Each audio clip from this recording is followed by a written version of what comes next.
Bonjour à tous, c'est Pierre-Alexandre pour AndroGames.fr. Aujourd'hui, on va faire la prise en main du Oppo R7 Plus. Donc, le Oppo R7 Plus, c'est le dernier né de chez Oppo. Alors, presque le dernier né. Il y a le R7 Plus Plus, en gros. Le R7 Plus en version 4 Go de RAM qui vient de sortir. Version 4 Go de RAM et 64 Go. Donc, qui vient de sortir. Donc, pour ceux qui veulent encore mieux, on est déjà sur quelque chose de vraiment pas mal. Donc Oppo, avec la gamme R, on est sur quelque chose qui est plus premium que la gamme Find, dans le sens où la gamme Find, on est vraiment sur le... C'était sur un tarif agressif, en tout cas le Find 7 et Find 7A.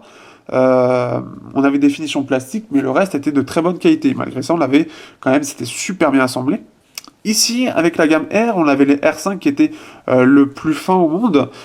Et avec les R7, en fait, ils ont voulu améliorer le premium, apparemment, et donner quelque chose de vraiment plus premium.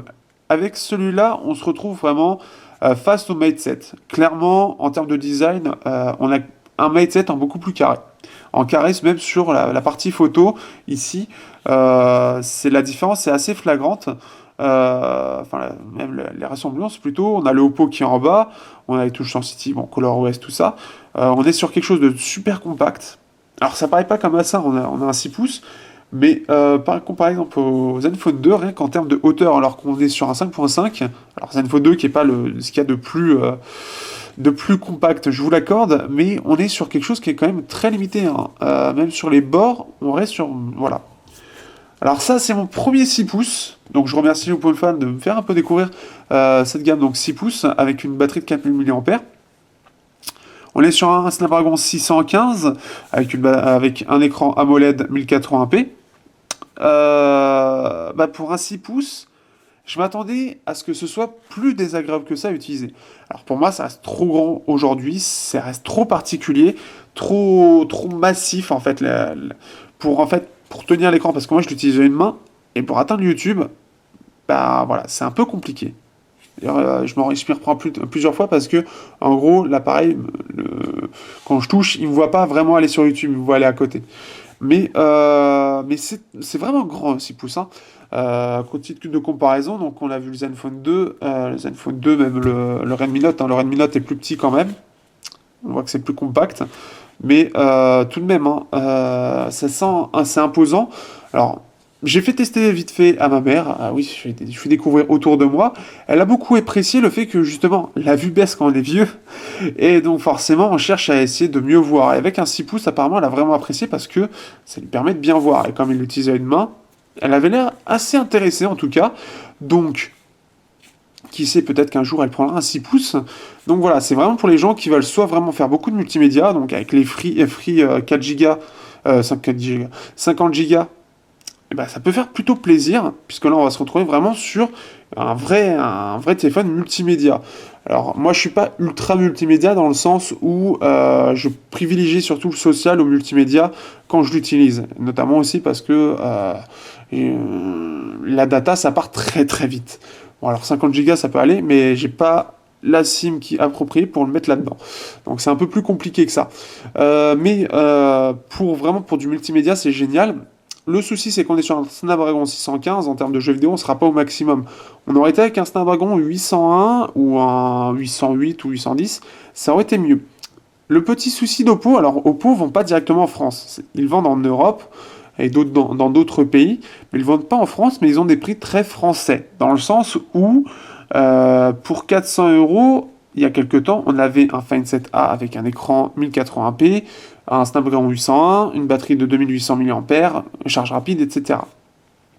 Ici, on se retrouve face au prix du Mate 7, qui est, on va dire en termes de performance, qui est assez équivalent.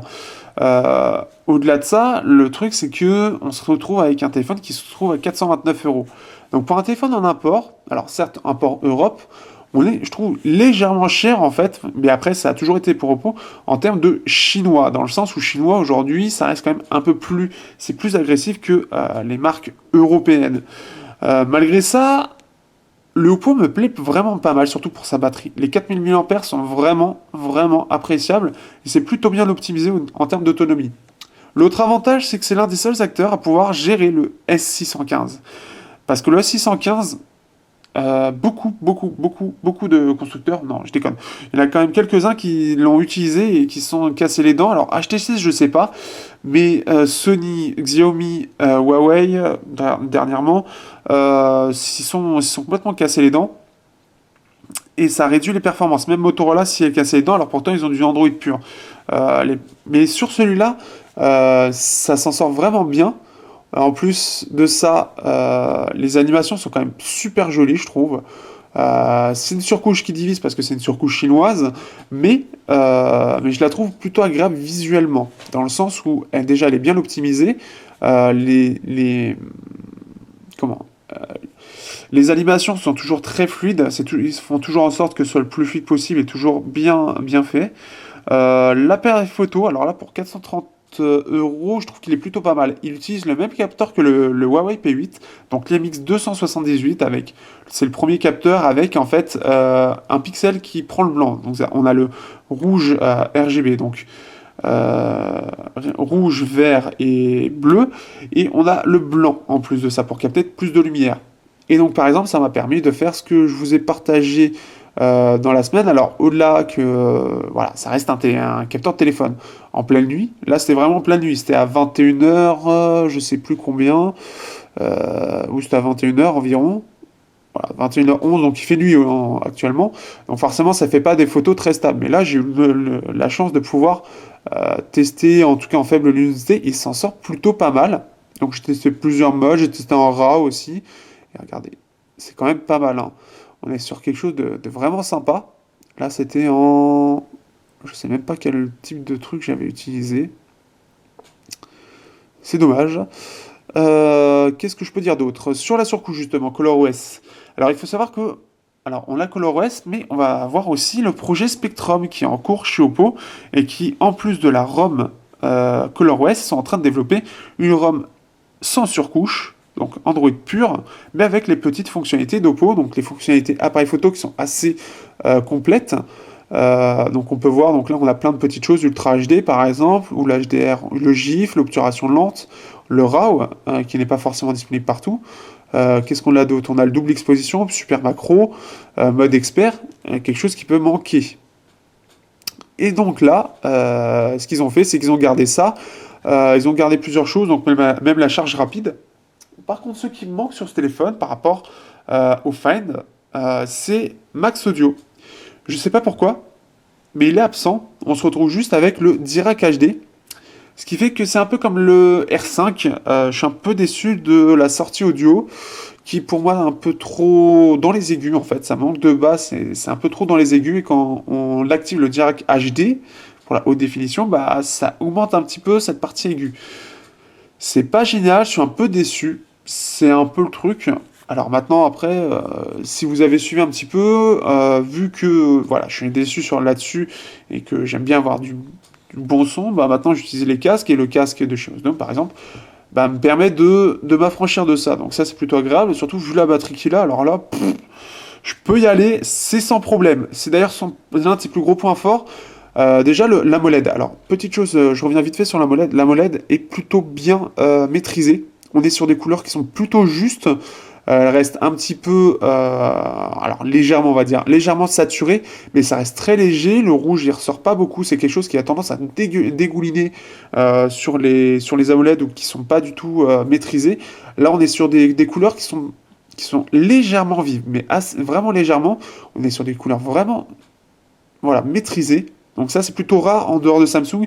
Rares sont les acteurs qui arrivent à gérer la molette très bien, surtout qu'en plus, on n'a rien pour le régler. Donc ça, c'est plutôt pas mal. Et en plus de ça, ça permet d'améliorer l'autonomie parce qu'il ne consomme pas beaucoup.